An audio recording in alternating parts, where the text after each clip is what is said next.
ప్రస్తుతం నీ పరిస్థితి ఇలా ఉంది. నీ భవిష్యత్తును దేవుడు ఏ విధంగా సిద్ధపరిచాడో నీవెరుగవు. అలాగున ఈరోజు నీ జీవితాన్ని గురించి, నీ ప్రస్తుతాన్ని గురించి, నువ్వు అనుభవిస్తున్న చేదైన అనుభవాలను గురించి, నువ్వు నలుగుతున్నటువంటి యాతనను గురించి నీకుండే ఉద్దేశాలు నీకుంటాయి.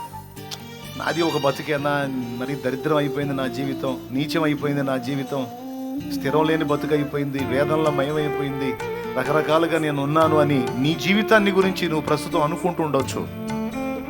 కానీ నీకు ఎలాంటి ఆశీర్వాదకరమైన భవిష్యత్తును దేవుడు సిద్ధపరిచాడో నీకు తెలుసా?